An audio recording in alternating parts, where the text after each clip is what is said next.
Hello, everyone, and welcome to another episode of the Investing Stuff You Should Know podcast. We're thrilled today to have on the investments lawyer from Twitter, or now X. First name is Michael. Michael prefers to remain anonymous or semi-anonymous. If you really want to know him, DM him on Twitter or some other platform, and you can find out more. But this man is an expert. He's an attorney. Of course, he's not your attorney in the investing space, especially around securities, syndications, and funds and things like that. So we're going to have a great episode, and he's going to share a lot of knowledge with us. So let's jump into it. Michael, thanks for being with us. Yeah, thanks. Good to be here, Johnny. Thanks for having me. Incredible. So yeah, man, I've been watching your content, some of the things you've been putting out there for a while now. I've been impressed, and you're the kind of person that I'd love to bring on and share your deep knowledge of all the different things you have to offer the audience, funds, syndications, real estate folks, and beyond. But before we get into that, tell us a little bit about your basically kind of where you grew up, and then also I know you have a really personal story about your eyesight. So we'll talk about that too. But let's give us a little background of like, hey, the young Michael. Yeah, for sure. Like you said, nothing I talk about is legal advice, investment advice, any sort of advice whatsoever. So I grew up outside of Seattle and kind of hopped around to LA, New York, and then moved back to LA. And one day I went in for just a routine eye exam, and they said, "Oh, surprise, you have a disease where you're going blind," which was not exactly something that I signed up for that day. But that's what you get. So basically I was working doing mostly M&A and capital markets work at a big law firm in LA. I didn't really like it. I was working a lot, and then I kind of learned, oh, I'm going blind. So at that point I quit. Can you tell Yeah. can you tell me about your emotion there, Michael? That's such an important story. Yes, we can talk about funds and legal stuff and Yeah. money, but also we know this whole thing that we're doing, everything that we do in family, work, working with other people, it's all about the people connection, right? So Yeah, let's not just gloss over that. Like, for sure. firstly, like, did you have like just like maybe you just said, did you have any discomfort, and maybe someone else this could help someone else, like maybe you have similar symptoms, or was it completely out of the blue and you're like, oh my God, you have this, degenerative disease or whatever the condition Yeah. was? Well, so I didn't really know anything was wrong with me when I went in. Sure. But then when they told me, I kind of realized, oh, like I've been walking like down the streets of downtown LA with my headphones in, and it kind of looks like I just thought like people would just kind of come out of nowhere from behind me. And I thought, oh, it's probably because I'm just like listening to a podcast or something, and I just wasn't paying attention. And then I thought, oh, it's because I like couldn't see them until they were right in front of me. So that kind of clicked to some degree. It's a realization, like you didn't like, yeah, I Yeah. mean, things like degradation of performance of some kind, it doesn't always hit us like what's going on, like also, and all of a Yeah. sudden somebody points it out, and then it's like, oh, now it's obvious, but then at the time, obviously, Yeah. clearly you didn't have that realization. Yeah. Yeah. Like when I was growing up and in high school, I played baseball. And then I joined the softball team at my law firm, which was a couple of months before I realized I was going blind. And Yes. it was just like, like middle-aged people throwing softballs underhand. And like I was with him. Yeah. And I was like, I don't know, like this, I just couldn't understand. It was so frustrating. You're like, It was I mean, like since like college, I really lost it here, like right? I don't know, like this is embarrassing. Like what is going on? And then I thought, oh, it's because I'm going blind. That'll do it. So much of that kind Um, of came together, man. yeah, And so then what was it? What after you were told that, you kind of it dawned on you. Did you think like, I guess like tell us about that those initial panicky reactions, like I'm never going to work again. I'm like, what were those initial handful of thoughts that like hit you that's maybe not true or were maybe aren't true in a large sense, but kind of that those first thoughts, what were those things? yeah. I don't know if I thought about never working again necessarily. I honestly don't remember exactly what I was thinking. I mean, Yeah. I definitely cried and called my mom and my dad. Um, and it was at like 6 p.m. So like it was a bad like rest of that day. But the next day everything was fine. Okay. So you're And has resilient. been. You came through that quickly. Yeah. Yeah, I think so. I mean, part of it is that it's quite slow. Like I can still see stuff. Like Sure. I mean, I trip over things all the time, and you know, I can't like drive at night and certain things like that. But it's slow, so it gives you time to think about it. Yeah. Um, and I don't know, like growing up, when bad stuff happened to anyone in my family, we kind of just like made a joke out of it and just kind of moved on, I Just guess. a So family characteristic. That one has, that one has served you well. So that's amazing to hear. And yeah, then my family makes blind jokes all the time at me, which I I literally accept. have had like a couple of like visual puns or references, not as a joke, but Yeah, yeah. already. And I'm like trying to like dial it down. Like, what kind No, of no, no, don't perspective dial it did you down. have? Or like, hindsight of Yeah. 20. It's like, whoa, I could like dial the visual stuff, the visual Yeah, references down, dude. But yeah, I'm referring to you can myself. make fun of me. I don't care. I think that's important. Like my mom just had cancer and she was like laughing at herself the whole time. Like I That's shaved her head. incredible. You That's know, incredible, man. it was Yeah. like have you ever had a beard and then like you shave part of it at a time? Have you Yes, ever tried that I before? have. So Yes. like it's like classic college stuff. I did that to my mom. Like we gave her like 5 different haircuts on her way from like normal to like chemo bald. Yeah. And she enjoyed that. That's amazing, man. Good for your mom having a Yeah. sense of No, humor for real, and good for my in mom. Yeah. at a time of, I mean, it's cancer is always serious. So my dad passed Yeah. away from a brain tumor after a long fight. So yeah, I'm it's sorry. yeah. But anyway, pivoting back to that realization, then you had kind of a realization, a life, an inflection point. Tell us about that next part. And again, this is like the human journey. And also this is deeply, I think, the audience. I appreciate this. Talk to us a bit about kind of that what that initiated and transferred in you. And then you seemed that you went traveling and you met your wife and some other things. What was Yeah. that? You like, I'm working for corporate. This sucks. Like, walk us through that. Yeah. So before that point, I had been on, you know, the classic go to college, go to law school, go to the big firm, just do what you're supposed to do trajectory. So I basically took the exact opposite of that and made that my life. So I quit my job. I moved to South America, traveled around, mostly live in Colombia. I started writing on the internet for money and just kind of traveled around and was, you know, very transient, I suppose. Yeah. Just kind Were of you went were you went like on wherever. Upwork, or were you on like Upwork, or how were you finding gigs? I you know, I think I did go on Upwork a bit. There was just a bunch of job boards. There was just job postings as well, but stuff like that. And then I Sure. like built my own website and started getting clients and such. Um, Mostly because I didn't want a job and I wanted to make money some other way. Yes. Because jobs are dumb and lawyers are dumb, and I didn't want to do any of that stuff. um, so yeah, like I don't know. I kind of have an extreme personality, and sometimes like we'll go from one end to the other. Sure. So I went all the way to the other end. You know, it was just like reading and meditating all day, and that's basically it. That's interesting. Yeah. Which was good. It was what I needed at the time. There's no question about it. Um, And then yeah, I think you met your wife in did you meet her in Colombia, or did you meet her somewhere else in No, South America? no. We had each done a 5-day trek to Machu Picchu, and Cool. then the next day we had each took a bus from Cusco to La Paz, which is the capital of Bolivia, Okay. and it stopped halfway at this lake called Lake Titicaca, and basically we got out on a boat and went to this island, and so I met her on a boat going to that island, and then I'm a romantic. That sounds romantic. I don't know if it was, yeah, it but it was pretty sounds pretty good. It cool. was pretty good.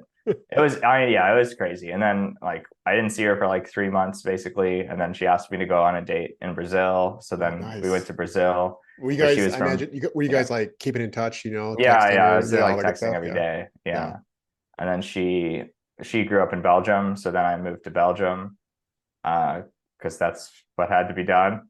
Uh, Again, on the extreme, Michael, yeah, on the yeah, extreme personality scale here, like, okay, Colombia, South America, now we're going to exactly, Europe. Boom. exactly. Exactly. Like I got into Belgium one time, like the day they shut down the borders for COVID. Like several hours later, they locked it down. Like it was nuts. Incredible, man. Um, Incredible. Wow. yeah, Hey, you live life on the edge, and that's exciting. And but also perhaps maybe probably is the right word. Yeah. You needed that. You needed to, you just like you said, you just hit that corporate treadmill, like, kind of mindless zombies on the gerbil on the hamster wheel, whatever analogy you want to use. And yeah, like, hey, like after, that realization of, how losing your sight, like what the heck am I doing? You went on a couple of kind of big life yeah, journeys. You had some amazing stuff, but now kind of at the taking it to the present moment, you have yeah, ended up back as a lawyer. But yeah, I think you've expressed, but it's with a lot more intentionality, with purpose, with reason. You have a child or two now with your family man, and you're back in the States. Give us that next chapter here, kind of that arc there as you kind yeah. of come back. So this happens with me all the time. I don't know if it happens with other people too, but like I'll basically take one extreme and then I try the other extreme, and then I take whatever parts of both of those extremes work and kind of synthesize it into some sort of result. Yes. Like this happens all like I do. Like I was vegan, and then I was like, oh, keto, and then in the middle I'm just like, oh, I'm a normal person who just eats good stuff now. And like not that it's obviously dangerous to touch topics like that, but that's basically how it went. I'm back at a big law firm. I'm a lawyer, but I don't take anything as personally anymore, I would Yes. say. And I'm really focused on building something, like forming good relationships with clients, for example, and kind of thinking with the end game in mind, and really, I guess, like building a brand and making content and stuff is pretty fun. Like I really enjoy it, just Yes. for its own sake, even if it doesn't bring clients. So it's something that I find very rewarding. And What is that? If I could ask, Michael, what is the yeah, end goal as you work in a larger law firm? You're just there's probably other attorneys, and I don't doesn't sound like you're a principal at the firm. What is that correct. as a just to give other professionals maybe in the similar space some encouragement, some guidance, some perspective? How do you view that? Yeah, I think that is important, giving people perspective. And I also, I mean, also just like from my own side, it's fun to maintain relationships with a bunch of interesting people, and things like Twitter and LinkedIn and such give you access to a lot of interesting people, and it's just a lot of fun, to hop on calls like this, or to help people out when they're just starting out in an industry, whether they are lawyers like I was, or whether they're starting off as like GPs and investment funds or things of that nature. I found that the human connection is really fun, and it can take a lot of time. So sometimes you need to kind of dial it back, I've found, and not take every call that somebody wants to have. But it's something that I've been enjoying a lot. The education process is something that I really enjoy. Awesome, man. That's amazing.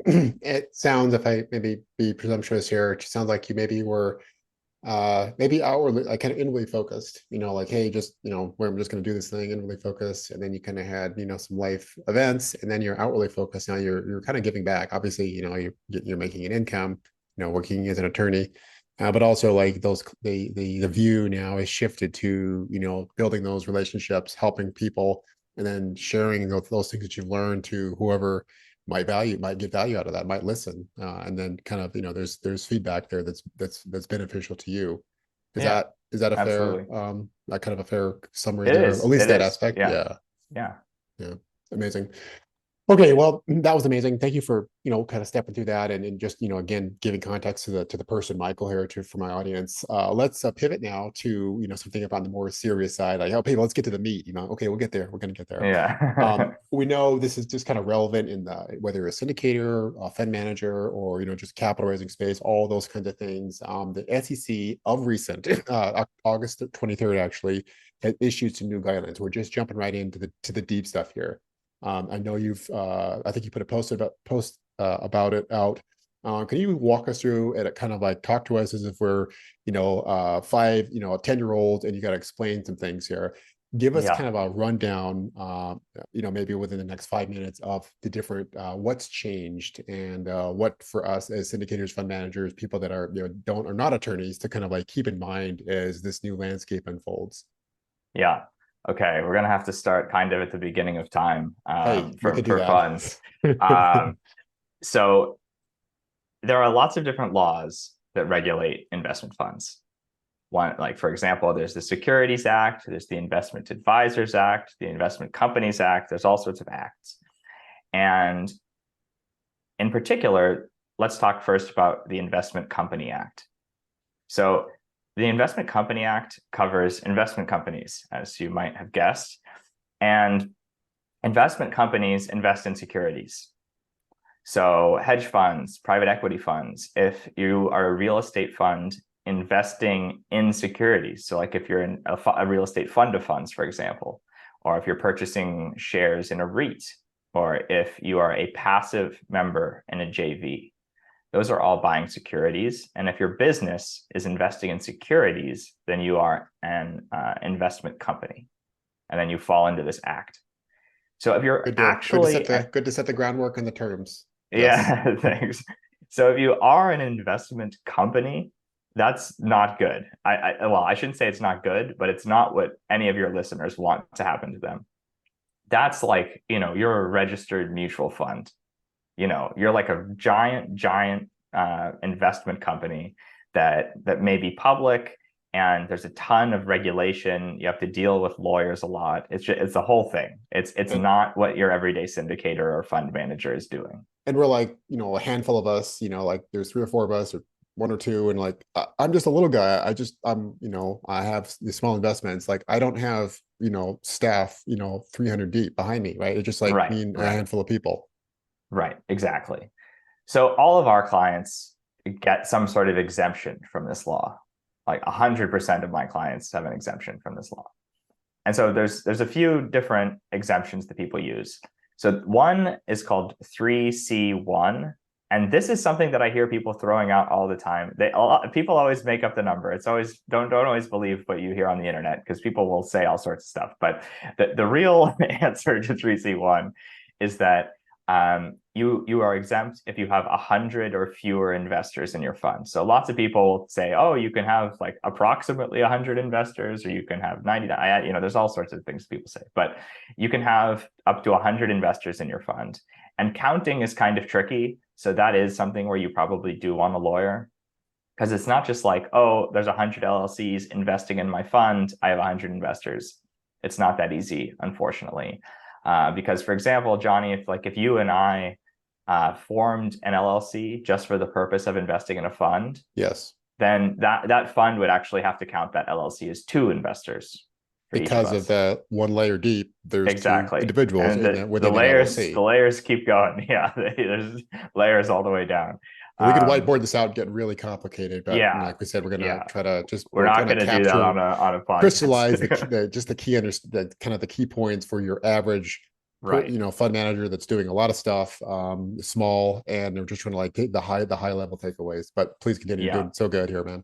Yeah. And so for most of our clients who are hedge funds, VC funds, private equity funds, they're using 3C1. It's not that hard for a first-time manager to keep to 100 investors. They probably won't have anywhere near 100 investors. Maybe they have 20 investors. So they're totally within this exemption. Another exemption that is common is called 3C7. And that means you only accept qualified purchasers into your fund. And qualified purchasers are just super rich people. So Yes, 5 million in I investments. knew that. I knew that. Yes. I am no qualified purchaser.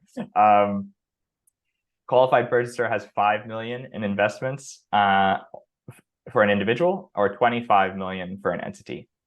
So for big funds, lots of big funds, this is fine. They can have like 500 investors, but they're just all super rich. So those are like two of the most common.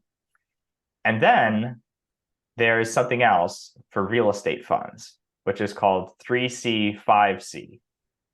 And there's lots of specific rules for how exactly this works. But basically, just for the purpose of this podcast, it's for real estate funds, assuming they're pretty much like their core business with the vast majority of what they're doing is investing in actual real estate. So Yes. dirt, buildings, things of that nature. Very, very relevant to me and my audience. Yes. Yeah. And some real estate funds say we don't even need to deal with this law at all because an investment company is a company that invests in securities. And we don't even invest in securities. We invest in buildings. So why are we subject to this act? And that's a reasonable interpretation as well. So that's a long-winded way of saying that if you're a fund that's investing in securities, like a hedge fund, private equity fund, venture fund, you're probably relying on 3C1, which is the 100 investor limit, Yes. or 3C7, which is the super rich person exemption. If you're a real estate fund, you're either saying, I'm not subject to this law at all, or you're using 3C, 5C. So the whole reason why I just went through all of that is because these new laws that came out are applicable only to registered investment funds, Yeah. Or registered investment advisors, rather, which is actually has to do with another law. But we won't talk about that because it'll take too long. But it applies to registered investment advisors who are registered with the SEC and private funds, so non-registered funds, which are exempt under 3C1, which is that 100 investor limit, or 3C7, which is the rich person exemption. It does not, these new rules do not apply to 3C, 5C funds or funds that aren't subject to the Investment Company Act at all. So the punchline here is that if you are a real estate fund operator or a real estate syndication operator, these laws don't have anything to do with you.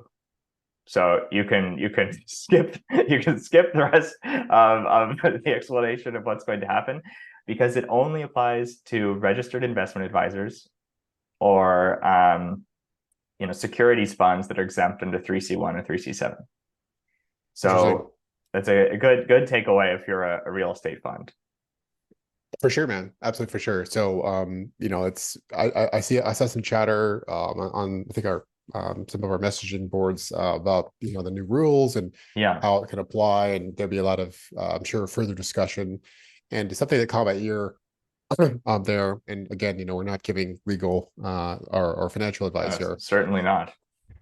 However, we're certainly able to discuss it as that, and that's for our human understanding, for us to like conceptualize what's going on here. With these, let's take a relevant challenge example here, and that's people just say, "Oh, I'm not," they just simply claim that this is not the case. Has that been? Is there any SEC guidelines or rulings or whatever they call that? And they basically somebody makes a claim and then they give an opinion on that. Has those claims about like basically anyone that's in real estate saying, "Oh, I'm not doing a security." Have those been reviewed and like given the okay yet, or this is just an interpretation that it's still like could be subject to SEC scrutiny? So just I want to make sure I understand the question. Is the question that whether it's clear whether these rules are going to apply to real estate funds or not? Is that the question? That's maybe a more salient question. Yeah, I mean, it was slightly different, but go ahead and elaborate on that. Yeah. Okay. So the answer to the question I just asked is yes, they don't apply to real estate funds just because. Okay, so it's that at least that interpretation is, or that the way that's been you explain it is on very solid ground, is what you're saying. Yeah, that's how I read it, and that's how I've spoken with so I'm not a regulatory expert, but I've spoken with the regulatory experts in my firm, and they agree. It's pretty clear. It just applies to registered investment funds and funds exempt under these rules. So real estate funds wouldn't. Picking on the thread there, but kind of the way I asked it, and maybe it's a crappy question. I ask crappy questions sometimes. Guilty as charged. Questions are hard. Yeah, especially about this stuff. You mentioned ago, like you're kind of walking through the different fund, like whether it's this exemption, the hedge fund, the securities, real estate. And you said something caught my ear, like, hey, I am not selling the security. I'm actually selling we're selling shares of real building here. So I'm not I'm not under those guidelines or those rules, right? So I guess Or did I there's miss? Or maybe I misheard. But please go ahead. Yeah. yeah. So there's I guess there's two things. I think maybe what you're getting at is whether real estate is a security. Is Yeah. that Okay. what we're Yeah. getting at? Okay. That's what I heard. That I thought I heard you say. Like, oh Okay. wow, that's interesting. Like, Okay. under Yeah, what I see. guidelines are? Yeah. Yeah. Right, right. So I guess like just kind of close the loop on this. If you Mhm. are a real estate fund, Yeah. um, and you're selling securities, then you're subject to the securities laws in general, Sure. including the laws we just mentioned. Yep. And it just so happens to be that the SEC decided that funds that sell securities but are themselves invested only in real estate, that they're not going to be subject to these laws. Interesting. Okay. All right. Thank you for And clarifying then that. Yeah. I think there's a separate question as to, is what you're selling a security at all? So if you are an investment fund or syndication, regardless of what you're investing in, whether it be real estate or securities yourself, if you have an LLC or limited partnership where you're accepting outside capital, passive outside capital, then you are selling securities to them. Yes. So Gotcha. that is, I think maybe that's what we're getting at here. That was it. That was it. That was it. There. Thank you for wandering through that with me and kind of coming down to the nut, which I obviously Yeah, as an attorney, like you have expertise in that. Like, so what is the core question here? And yeah, you're like very adroitly, came to that question. So thank you for drilling in on that. That's awesome, man. yeah. So No amazing. problem. Oh, sweet. So, talk to us about. So we just walked through, obviously, kind of the stages of our podcast here, and talked about the new SEC rulings, which, like you said, kind of, many people are interested in and curious about here. What is on the fund side? Do you see? We're kind of not now we're talking like high level. Do you see a bright future for the fund space? And again, we could keep to the just the real estate space, or more broadly. Do you see that continuing as it is? Do you see like clampdowns? And that question kind of stems from there's a lot of turmoil in the marketplace. The whole reason of doing a fund, of course, is being able to get additional capital for projects, things, dreams people want to see and do and accomplish. That's the how simply I look at it. Like, I have these dreams, I have these visions, I want to do big things. Funds are very powerful tools, and of course they're subject to regulatory constraints and laws and all those kinds of things. But do you see the tool of a fund being, again, more broadly used, less broadly used, creative innovations happening? To give us your thoughts as you look at the landscape and you see new and challenging things coming. Yeah. So I obviously see at least a reasonably bright future for funds, or I wouldn't be a funds lawyer. So You're trying to cash out like I next two might years, might we're be a going little down. biased. But there's opposing forces to some degree here. So on one hand, you have, for example, the recent rules that just got handed down by the SEC, which, just to kind of recap a tiny bit here, the new rules for these funds that they apply to essentially require funds to disclose more information and not do certain things unless they disclose those things to limited partners. So Okay. that's What prompted that? I know it's a little bit of a tangent. What prompted this? Like, are they just people? I mean, obviously you could read the news and some other things. In your view, what prompted this hand down of these new regulations? I don't know exactly what prompted them, but I suspect it's the fact that, a lot of just everyday retail investors end up investing in funds and syndications, and they have no idea what they're doing. And so the SEC wants to kind of shine some sunlight on the problem, Yes. and offer some sorts of investor protections.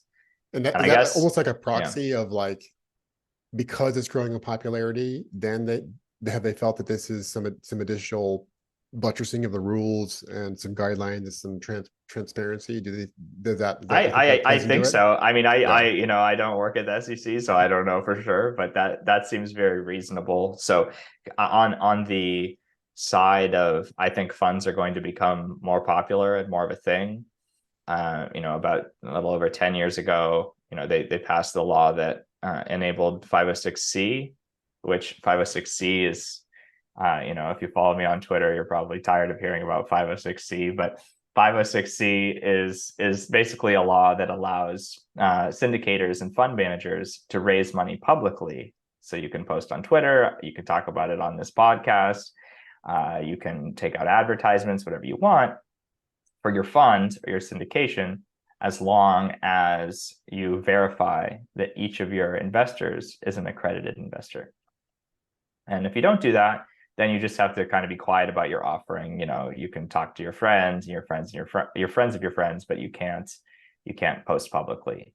So what has happened is that there's been quite the proliferation of investment funds, because now you have people who maybe they have a big social media following, or they just have some a big public image in general, and they're now able to raise capital for investments that they wouldn't have been able to before, because they can raise awareness on social media channels or elsewhere. That's amazing. Really, that's amazing insight, Michael. Yeah, I could. That's right. The facts is right there, obvious, but like, oh, that is fundamentally different. Yeah, with social media, like the coupling of social media, the law, and then actually now can you plug it in, and like you said, it's proliferating, and your average person that didn't grow up on Wall Street or wasn't super connected in that space can now start a fund, with getting in touch with an attorney like yourself or whatever, and set this thing up, right? Yeah, for sure. Now, the law has definitely enabled a lot more people to get into the arena, as they say. And with that, there are some people who are rather unscrupulous and just want to fleece their investors.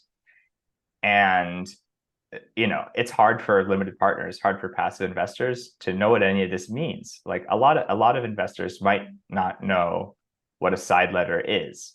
Yeah.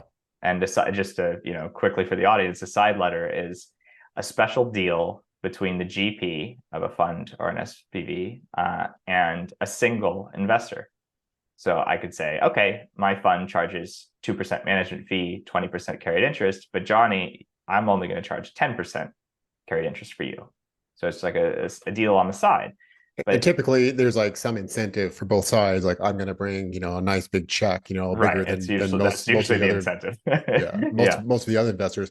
However, the SEC is saying, like you can do it, but you got to disclose. Is that what basically more or less what's happening? That's the main thing. Yeah. If there's a material, if there's a side letter with a material economic term, then they want that to be disclosed to investors. That's, I think, like in my practice, I think that's going to be one of the things that we're, it's one of these things where now we're going to be like, okay, like how are we going to do this now? Like what's the best way, like the best game theory for side letters now? Because side letters used to be, oh, just give them a side letter. Try to give them a side letter. I've written so many side letters, but now we kind of have to think like, do we want to do side letter now? Or what are the optics of this, right? So I mean, like just between you and them, and you kind of could say what you wanted, and it was a win-win on just focus on that side. But now more eyeballs are looking in on this thing, and you have to like, is this even worth it to do a side letter, or how do we structure this, and what kind of language do we use, right? Make sure that people don't feel like they're not getting they're not getting cut out of the goods, right? Yeah, that's right. I mean, there used to be a way, I mean, there still is this way for other investors to look at side letters from other people. It's this thing called the MFN, which is a most favored nations provision. Oh, and what that is that's two people in the country know about that. Yeah. And I mean, it's important. It's important. If you're an LP, yes, you want to know about the MFN for sure. Regardless, and this applies in real estate funds too. This is not a legal concept. It's like a contractual concept. And basically what an MFN is you say, okay, like I'm a big LP, I'm putting in, $5 million. I want this MFN right. And what the MFN right is it says, if anybody else comes into the fund and invests the same amount as me, so $5 million or less, I get to see their side letter. And all those side letters become a menu for me. And I get to pick out all the provisions that I like. And now they're in my side letter. Wow. So if you're an LP, ask for an MFN provision. See if it works. Fantastic advice, Michael. And that was a beautiful segue, and where my mind is going to take the final chapter of the podcast or the final segment.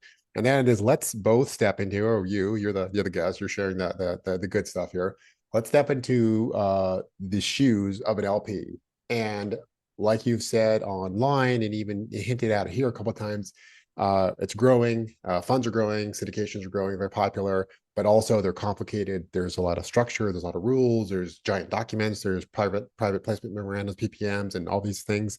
Your average investor most likely doesn't have the time or the knowledge or whatnot to really digest everything that's happening.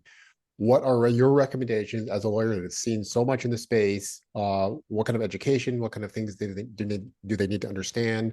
And assume this investor is a busy professional. Go. Go. Mhm. um, at the most basic level, your primary job, in my opinion, but not in my legal advice opinion, is to just make sure you're investing with people you trust. So try to figure out what the GP is like, or what the Yes. GP team is like, and whether you trust them or not. Because at the end of the day, that's the bedrock for all of this. If unless you're a trained lawyer or you're an investor who has a lot of experience reading these documents, you're not going to read 300 pages of documents and understand what's going on. It's not human. I mean, like I love Yeah, what you just said is like essentially is like are these is this group of people trustworthy? And it's a little bit tribal and also like very yeah, like like primitive, but also it's like it's really the best advice. If you like that's how you short circuit, you bridge over so much of like reading the documents and understanding and like reading like Brian Burke's, how the limited partner book, this giant book and all yeah. this That's a knowledge and great book. watching. It is a good book, I just it's a recommended great that book to somebody last week, amazing. actually.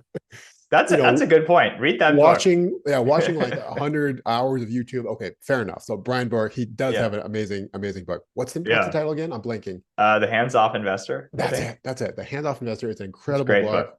and he goes really deep. You don't necessarily have to digest the whole thing at once, but he really covers everything.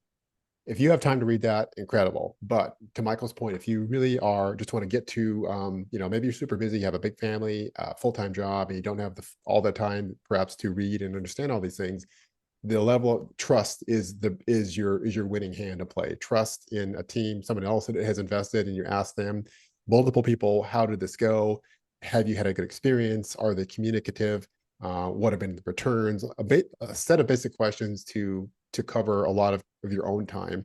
And we both recommend to get knowledgeable and get educated in the space. But also don't let that be a hurdle to start investing as well. So there's kind of a tension there. Yeah. No, I totally agree. Although now that you've mentioned this book that I'm obviously so excited about, I would say, if you're going to be putting your money into a private vehicle, Yes. you should do some homework. You shouldn't, unless it's like your brother or something that you really trust with your whole being. Yes. Like, don't write $100,000 check without understanding how investment funds work. I would not do that. Even if it's simple as reading one or two books, just so you know what is ridiculous on its face or not. Yeah. So like I've been like starting this investment network where people submit deals, and then we'll send them to investors, and we don't take any money or anything. But we see some outrageous stuff from time to Do you time. guys do you guys discuss that? I did actually want to touch on that if we had time. We'll wrap Yeah, it up here real soon here, Michael. But again, it's a kind of a yeah, nice flow of LPs. So yeah. we talked kind of this final stage is again kind of focusing on that as a limited partner, as a private investor.